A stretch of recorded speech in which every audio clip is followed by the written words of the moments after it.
Hello बच्चों, कैसे हैं आप लोग बेटा। तो देखो बेटा, हम लोगों ने अभी तक फिजिक्स में लमसम लमसम 4 चैप्टर कर चुके हैं, ठीक है।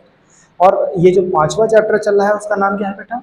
ये जो 5वां चैप्टर चल रहा है वो है वर्क, पावर और एनर्जी। आवाज आ रही है सबको? Work, power of energy. तो बेटा देखो, वर्क की बात हमने ऑलरेडी कर दी थी, पावर की बात ऑलरेडी हम कर चुके हैं, ठीक है।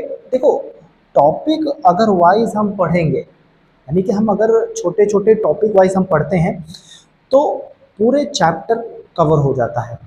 समझ आ रहा है कि नहीं आ रहा है? अगर हम टॉपिक वाइज ना पढ़ाई करें तो हमारा चैप्टर कंप्लीट ही नहीं होगा। समझ आ रहा है? तो हम भैया आज सिंपल सा पढ़ते हैं इम्पल्स के बारे में। किसके बारे में पढ़ते हैं बेटा? किसके बारे में पढ़ते हैं? इम्पल्स। इम्पल्स के बारे में पढ़ते हैं। बेटा ये एक चीज बताओ, साउंड में कोई प्रॉब्लम आ रही है क्या? देखो साउंड प्रॉब्लम क्या कर रहा है यार।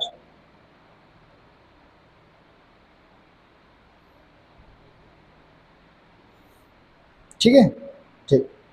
देखो बेटा, इम्पल्स को हिंदी में क्या बोलते हैं, बता सकते हो? इम्पल्स को हिंदी में क्या बोलते हैं? आवेग बोलते हैं। क्या बोलते हैं बेटा?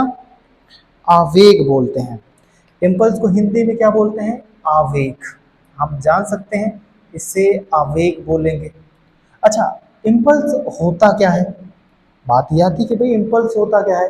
तो एक ऐसी पावर जो कम समय में, यानी कि ऐसा बहुत अधिक, अरे यार इसको ऐसे ऐसे समझो, किसी ने तुमको बहुत तेजी से थप्पड़ मार दिया हो, और वो जो दर्द है ना, वो जो पावर है, वो एक छोटे से समय के लिए होता है। समझ में आ रहा है कि नहीं यार? जैसे मान लो तुम डॉक्टर के पास गए और डॉक्टर ने क्या कहा, सुई लगाने के लिए। अब कोई अगर सुई से डरता होगा तो बहुत भैया चिल्लाएगा, लेकिन जैसे वो सुई लगाता है तो छोटे टाइम के लिए क्या होता है, बहुत ज़्यादा क्या होती है, पावर जनरेट होती है। जैसे फॉर एग्जांपल, जब कोई बैट्समैन गेंद को हिट करता है और जब हम कैच लेने जाते हैं तो by the way catch miss हो जाए तो हमारे मुंह पे पड़ सकता है, हाथ में लग सकता है। तो वो क्या पूरे 1 घंटे के लिए होता है? नहीं, वो जो पावर जनरेट हो रहा है ना, वो छोटे से टाइम के लिए हो रहा है। तो हम इसका जो फॉर्मूला लिख सकते हैं बेटा, वो क्या है कि पहली तो चीज़ क्या लग रहा है, फोर्स। पहली चीज़ क्या लग रहा है बेटा? फोर्स। और दूसरी चीज़ क्या लग रहा है? टाइम। दूसरा चीज़ क्या है? टाइम। तो फॉर्मूला ये हो जाता है, क्या हो जाता है, हिंदी में भी लिख देते हैं कि बल गुणे समय। क्या हो जाएगा बेटा? बल गुणे समय। इसको शॉर्टकट में भी लिख सकते हो, एफ। ऐसे ऐसे लिखते हैं कि F multiply T. F multiply T. समझ में आ रहा है कि नहीं आ रहा है? छोटे से समय के लिए जो बहुत अधिक ज्यादा पावर जनरेट करता है उसे इम्पल्स बोलते हैं, ठीक है। अब देखो क्वेश्चंस अगर हम ले, क्वेश्चंस की बात करें तो सिंपल सा एक क्वेश्चन कह रहा है कि 40 न्यूटन का बल है और 3 सेकेंड के लिए काम करता है। क्या करता है बेटा? कोई 40 न्यूटन का बल है। कितने न्यूटन का बल है? 40 न्यूटन का। क्या लगा रहा है? फोर्स लगा रहा है। और कितने टाइम, कितने सेकंड बात कर रहा है? 3 सेकंड बाद। कितना सेकंड कह रहा है बेटा? 3 सेकंड कह रहा है। तो बताओ मुझे इम्पल्स क्या होगा? इम्पल्स क्या होगा? तो इम्पल्स मतलब क्या कह रहा है? संवेग, सॉरी आवेग क्या होगा?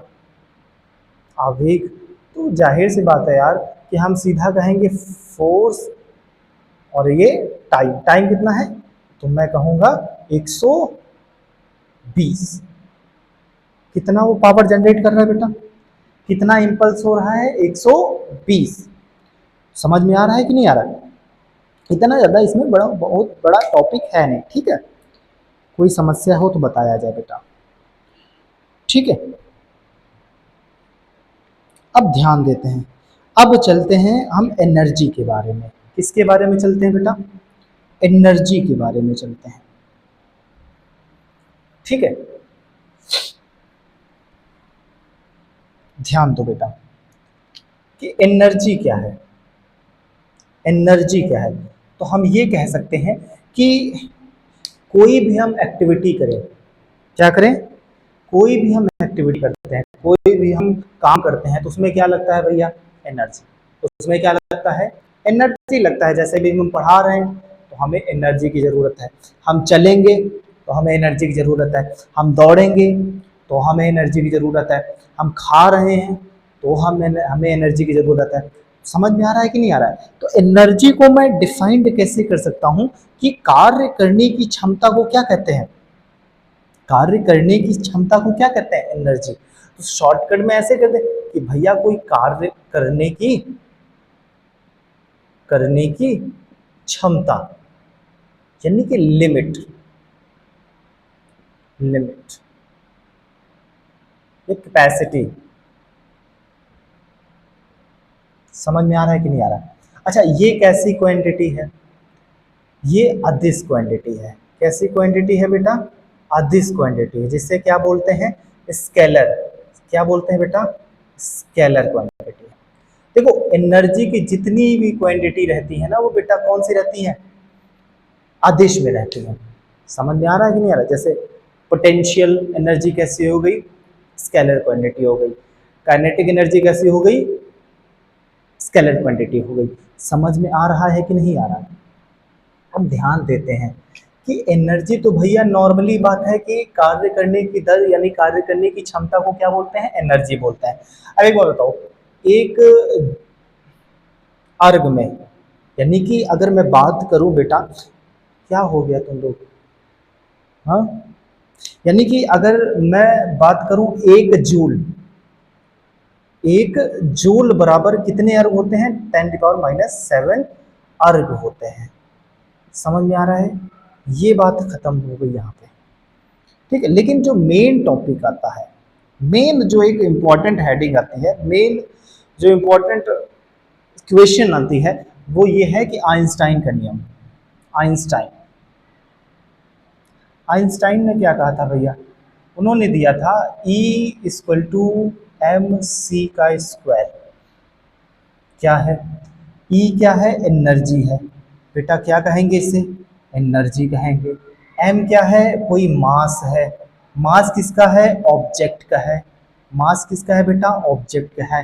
C क्या है, स्पीड ऑफ लाइट, C क्या है, स्पीड ऑफ लाइट। अब इस स्पीड ऑफ लाइट की वैल्यू कितनी थी, 10⁻⁸ मीटर पर सेकेंड। कोई समस्या हो तो बताया जाए बेटा। समझ में आ रहा है कि नहीं आ रहा? इक्वेशन फेमस है, E = mc²। समझ में आ रहा है? इस पे क्वेश्चन करें, इस पे क्वेश्चन करें बेटा। चलो, हमें क्वेश्चन से ज़्यादा अच्छे से, क्वेश्चन करने से ज़्यादा अच्छा कॉन्सेप्ट समझ में आता है। तो भाई साहब हम क्वेश्चन करते हैं, ठीक।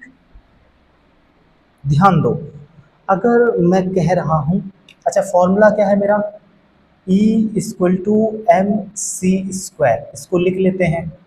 मैंने कहा कि 20 किलो यानी कि 20 kg का कोई ऑब्जेक्ट है, क्या है, मैंने इसमें देखो एग्जाम्पल में भी दिया है कि 20 kg का कोई ऑब्जेक्ट है, ठीक है। मैंने सिंपल से कहा कि मेरे पास 20 kg का एनी ऑब्जेक्ट, ठीक। तो मैं कहूँगा बेटा इसमें बताओ कितनी एनर्जी लगेगी, इसमें बताओ कितनी एनर्जी लगेगी, ये पूछ रहा है। तो मैं क्या कहूँगा भैया कि एनर्जी बराबर मास कितना दिया गया है बेटा, मास कितना दिया गया है, 20 kg। मास कितना दिया गया, 20 kg। अब स्पीड ऑफ लाइट मुझे पता है, c की वैल्यू 10⁻⁸ मीटर पर सेकेंड। तो मैं इसको ऐसे लिखूंगा, कोई समस्या, मीटर पर सेकेंड। अब मैं क्या करूंगा, E = बेटा इसका मल्टीप्लाई कराओ, इसका मल्टीप्लाई कराओगे कितना आएगा, जल्दी बताओ, इसका मल्टीप्लाई कराओगे कितना आएगा बेटा, क्या आएगा, जल्दी बोलो ना।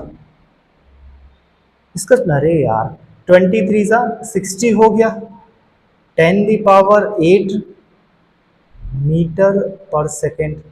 अब इसी को हम बोलते हैं जूल। इसी को हम क्या बोल दें बेटा? जूल बोल दें। क्या बोल दें? जूल।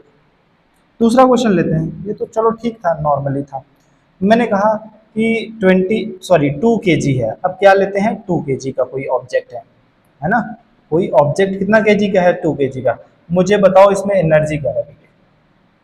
एनर्जी कितनी लगेगी?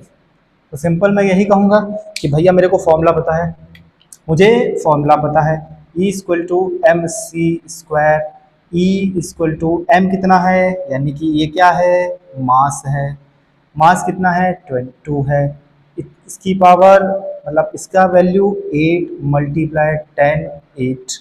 अब इसको मल्टीप्लाई करा देंगे 16। कोई समस्या हो तो बताया जाए, कोई दिक्कत हो तो बोला जाए बेटा। समझ में आ रहा है कि नहीं आ रहा है? अब हम देखते हैं बेटा एनर्जी कितने भाग में डिवाइड है। एनर्जी को कितने, वैसे एनर्जी बहुत तरीके की होती हैं, ठीक है, एनर्जी तो काफ़ी तरीके की होती है, लेकिन मेनली हमें कितना पढ़ना है? 2 एनर्जी पढ़नी है। कितनी बेटा? 2 एनर्जी हमें पढ़नी पड़ेगी। अच्छा, कौन कौन सी एनर्जी पढ़नी पड़ेगी? तो बेटा हमने कहा कि इसे हम 2 भागों में डिराइव करते हैं, और एक का नाम होता है पोटेंशियल एनर्जी, है ना, और एक का नाम होता है काइनेटिक एनर्जी। काइनेटिक एनर्जी, ठीक है जी, ये तो बात हो गई। अब पहली बात है कि पोटेंशियल एनर्जी को मैं रिप्रेजेंट किससे करूं? पी से कर दूं। किससे कर दूं बेटा? पी से कर दूं मैं। भैया पोटेंशियल एनर्जी को मैं रिप्रेजेंट किससे कर दूं? पी से कर दूं। लेकिन पोटेंशियल एनर्जी है क्या? मुझे क्वेश्चन आया कि पोटेंशियल एनर्जी भैया बताओ होता क्या है यार? तो देखो,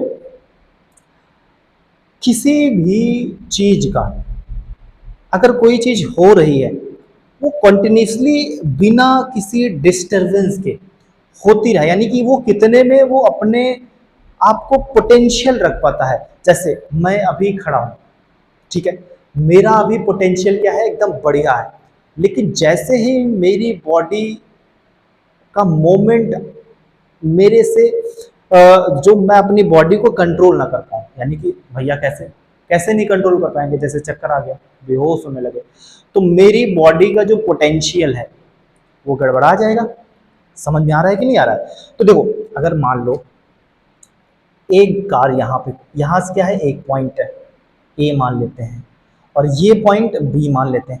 यहाँ से कोई कार यहाँ तक जाती है तो एक पोटेंशियल से जा रही है। कैसे जा रही है बेटा? पोटेंशियल से जा रही है। अब ये कार ऐसे नहीं जा रही है, ऐसे ऐसे नहीं जा रही है कि ऐसे ऐसे गई ऐसे, तो ये क्या पोटेंशियल होगा? नहीं, ये पोटेंशियल है। समझ में आ रहा है कि नहीं आ रहा है? अच्छा, पोटेंशियल का फॉर्मूला क्या होता है? भैया हम ये तो चलो सीख गए कि पोटेंशियल का फॉर्मूला क्या होता है। तो मैं कह सकता हूँ पी से रिप्रेजेंट करते हैं, mgh। क्या होता है बेटा? mgh। Where is m mass, where is g gravity, where is h height. समझ में आ रहा है कि नहीं आ रहा है? कोई समस्या, कोई दिक्कत? देखो बेटा, ध्यान दो, मैंने कहा कि m क्या है? मास है। g क्या है? ग्रेविटी है। g क्या है? ग्रेविटी, और इसकी वैल्यू 10 ले लेते हैं, ठीक है। और h क्या है? हाइट है। h क्या है? हाइट है। जैसे एग्जांपल भी लेते हैं हम, जैसे मान के चलो कि एक कोई बिल्डिंग है, ठीक है, ये मान लेते हैं कोई बिल्डिंग है, और इस बिल्डिंग से 10 kg का कोई ऑब्जेक्ट है, और 10 kg का, और इस बिल्डिंग की हाइट कितनी है? 20 मीटर है। कितनी है बेटा? 20 मीटर है। अब मैं कह रहा हूँ इसको यहाँ से गिराया जाता है, और ये ग्राउंड है, तो बताओ बेटा इसकी पोटेंशियल एनर्जी कितनी होगी? इसकी पोटेंशियल एनर्जी कितनी होगी? यही तो बता रहा है कि 20 मीटर की कोई बिल्डिंग है और 10 किलो का कोई ऑब्जेक्ट है, कोई यार कोई भी मान लो, है ना, चिंटू को मान लो, इसको मान लिया कि चिंटू कितने केजी का है? 10 किलो का है। उसको भैया यहाँ से फेंक दिया जाता है, मुझे बताओ इसका पोटेंशियल कितना होगा? तो सिंपल से मुझे पता है यार कि इसका पोटेंशियल देखो निकालने के लिए मुझे पता है कि एम, पहले तो यहाँ काउंट कर लो यार, क्या है एम कितना है बेटा 10 kg है, जी क्या है 10 है, हाइट क्या है 20 है, तो बस रख दो। तो मुझे पता है कि 10 मल्टीप्लाई 10 मल्टीप्लाई 20, अब इन सबको मल्टीप्लाई कराओगे कितना आ जाएगा बेटा 2000, कितना आ जाएगा बेटा, इसका पोटेंशियल कितना हो गया बेटा 2000 पोटेंशियल हो गया। अच्छा इस पोटेंशियल को मेजरमेंट किस, मतलब इसकी एसआई यूनिट क्या होती है, इसकी एसआई यूनिट क्या होती है, तो होती है जूल। क्या होती है बेटा जूल। तो बताओ कितने पोटेंशियल लगी इसकी, कितनी पोटेंशियल लगी इसकी 2000 जूल लगी। समझ में आ रहा है कि नहीं आ रहा है, कोई दिक्कत, ठीक है। दूसरा क्वेश्चन करें, दूसरा क्वेश्चन करते हैं, ठीक, देखते हैं। देखो अब मैंने कहा कि मेरे पास दो व्यक्ति हैं, कितने व्यक्ति हैं बेटे 2 पर्सन है, और 2 पर्सन इस बिल्डिंग के ऊपर खड़े हैं। ये क्या है बिल्डिंग है, एक पर्सन ये है एक पर्सन ये है, एक का वेट है 15 kg, वैसे 15 kg नहीं मानो यार बहुत कम हो जाएगा, 40 kg, और एक का पर्सन का है 60 kg। उसने कहा कि काम करते हैं, बिल्डिंग मेरे पास दी गई है 50 मीटर, कितनी मीटर दी गई है 50 मीटर, और कह रहे हैं कि एक काम करो, कोई एक का नाम दे देते हैं छोला, एक का नाम क्या रख दिया बेटा मैंने छोला या छोले, और एक का नाम रख दिया भटूरे, ठीक है। तो देखो छोले ने क्या कहा भटूरे से कि तुम्हारा वेट ज़्यादा है, ऐसा करो तुम जाओ और यहाँ से नीचे गिरो और देखते हैं तुम्हारा पोटेंशियल कितना है। तो भटूरे ने कहा ठीक है यार, मैं यहाँ से कूदता हूँ और नीचे पहुँच के तुमको बताता हूँ कि मेरी हालत क्या है, और तुम मुझे बताना कि पी की वैल्यू कितनी आई। तो कहा ठीक है यार। तो कौन गया भटूरा, तो कौन गया बेटा भटूरा, भटूरा, भटूरे का मास कितना है 60 kg है, बिल्डिंग की हाइट कितनी है 50 मीटर है, जी का मान कितना है 10 है, मुझे पी की तो वैल्यू पता है ना, पी का तो फॉर्मूला पता है ना क्या होता है, तो मास कितना है 60 मल्टीप्लाई 50 मल्टीप्लाई 10, ऐसे कर लो। अरे यार इसको ऐसे लिख लो कोई दिक्कत नहीं है यार, लो ठीक है। तो 5 6 कितना होता है 30, तो 1 2 3 1 2 3, तो बेटा बताओ कितना पोटेंशियल हुआ 30,000। इतने में तो बेचारे का कीमा बन जाएगा, क्या बन जाएगा कीमा बन जाएगा, बताने लायक बचेगा नहीं, ठीक है। तो आज यही डिस्कस करते हैं, आज नेक्स्ट टॉपिक हम कल करेंगे, और लगता है कि बस ये तो काइनेटिक के बाद खत्म हो जाएगा चैप्टर, ठीक है। उसके बाद नेक्स्ट चैप्टर पे की तरफ चलते हैं, जब तक के लिए आप बढ़िया से क्वेश्चंस लगाते रहिए। फॉर्मूला इंपॉर्टेंट है ना, फॉर्मूला अगर भूल गए तो क्वेश्चंस नहीं कर पाओगे। समझ में आ रहा कि नहीं आ रहा है, चलो ठीक, जय हिंद।